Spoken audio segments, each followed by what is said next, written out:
안녕하세요. 금리가 오르는 이유 말씀해 드리겠습니다.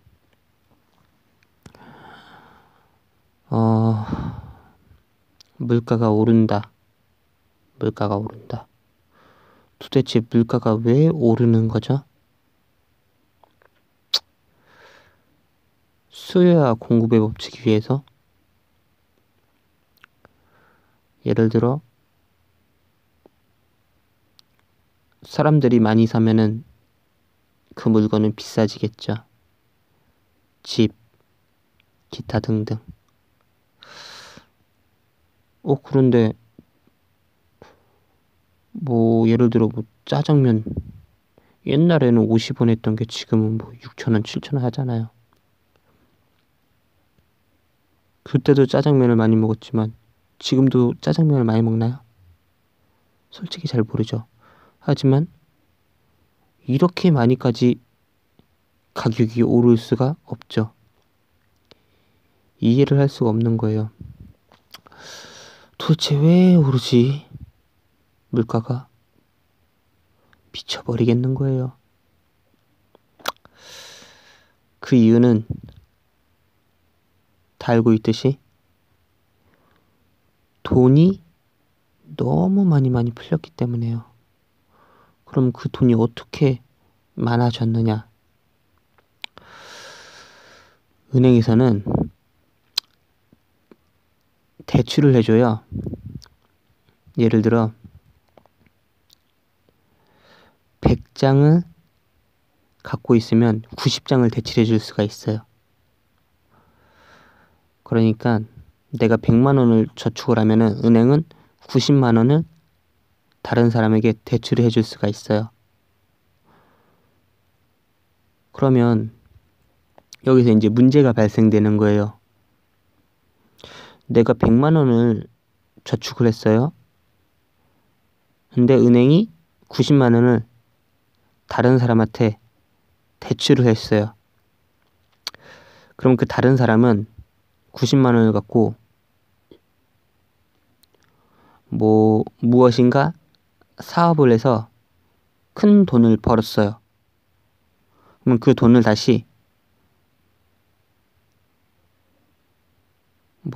다른 데 투자도 할 수 있지만 80만 원은 다시 은행에 넣는 거예요.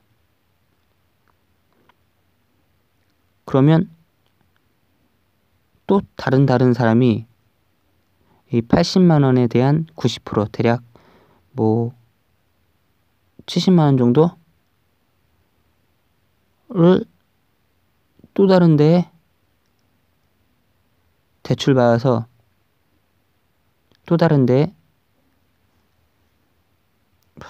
무엇인가를 하는 거예요. 돈을 벌든가 사업을 하든가 집을 사든가. 이게 무한 반복이 되니까 돈이 점점 많아지는 거죠. 신기하죠? 100만 원이었던 게 190만 원. 190이 또 다른 사람이 대출 받으니까 대출 받고 또 다시 저축을 하니까 250, 280, 300 이렇게 점점 늘어나는 거예요. 기하급수적으로. 대출을 하면 할수록 없던 돈이 생기는 거죠.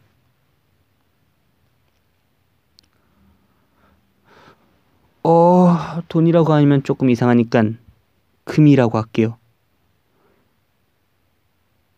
나는 금을 100개를 저축을 했는데 다른 사람이 그 은행을 통해서 금 90개를 대출하고서는 큰 돈을 벌어서 80개를 다시 은행에 놔둬요. 그걸 무한반복하면은 금이 100개였던 금이 190, 300, 400 이렇게 계속 올라가는 거죠. 말도 안 되는 거죠. 그러면은 짜장면이 금 한 개 했던 게 예를 들어 금이 점점 많이 사람들한테 금이 많아지니까 짜장면 한 개에 금 한 개였던 게 짜장면 한 개에 금 10개, 20개 이렇게 늘어날 수밖에 없는 구조죠. 그래서 물가가 오르는 겁니다.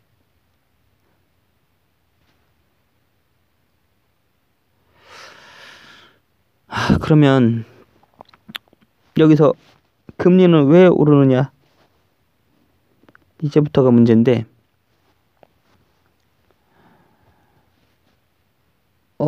대출 금리가 낮으면은 사람들은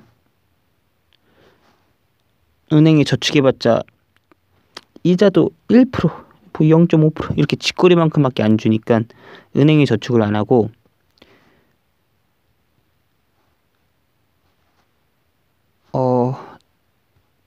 부동산 같은 데에다가 투자를 하죠. 왜 금리가 그때는 1%도 안 되냐면은 경제가 하도 안 좋으니까 사람들이 다 투자를 안 하는 거예요. 다 은행에 돈을 쳐박는 거죠. 그러니까 대출할 사람이 적으니까 금리는 당연히 낮아지는 거죠. 수요와 공급의 법칙에 의해서. 근데 이게 소문이 점점 퍼지는 거예요. 은행 저축해봤자 1% 받을 거 부동산에 투자해갖고 2% 받을 수 있으면은 2% 3% 받을 수 있으면은 1% 2% 차이지만 더 많은 수익을 얻을 수가 있는 거잖아요. 근데 한 명이 그러면은 다른 사람들도 그걸 보고서는 다 똑같이 따라해요. 그러면은 이제 선순환 구조가 돼요. 왜냐면 돈을 벌거든요. 좀 더 수익률이 높으니까. 부동산에 해서. 너도 나도 그러면 돈을 빌린단 말이에요. 부동산에 투자하고, 그러면 부동산에 투자해서 돈 받으면은 공짜 돈 생기면은 그 돈 갖고 좀 더 소비도 하고 뭐 다른 걸 투자를 할 수도 있고. 물건을 산다는 것은 기업한테 돈이 번다는 거고, 그 기업은 돈이 생기기 때문에 직원들한테 월급을 주고서는 좀 더 다른 설비나 시설물을 생산할 수가 있죠. 만들 수가 있죠.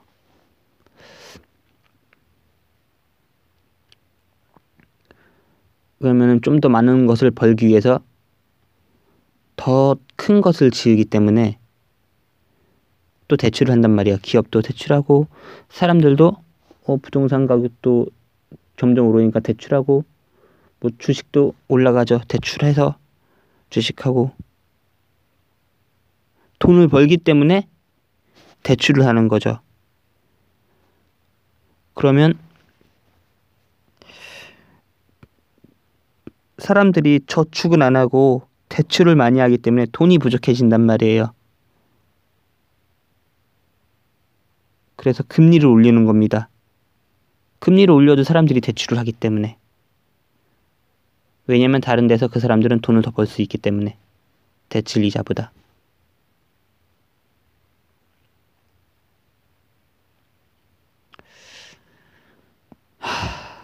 근데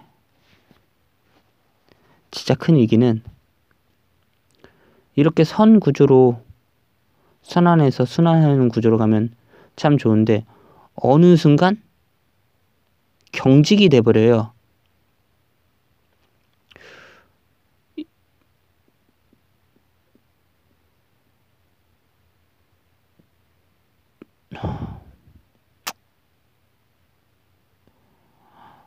금리가 높아지면은 회사에서는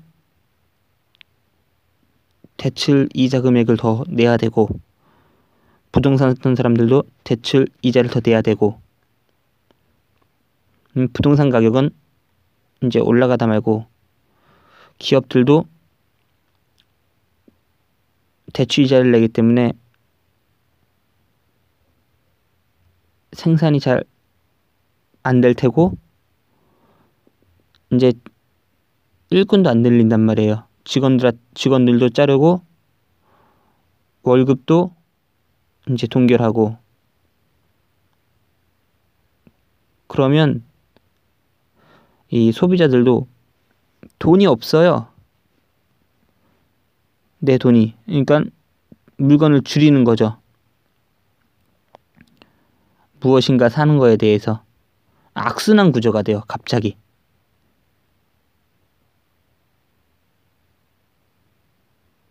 그 금리가 높아진다는 것은 시중은행에 돈이 부족하다는 거고, 돈이 왜 부족하느냐? 은행에 아무도 저축을 안 해줘요. 금리가 높아도. 그래서 은행에서 금리를 올리는 거예요. 저축 좀 해달라고, 돈 좀 달라고.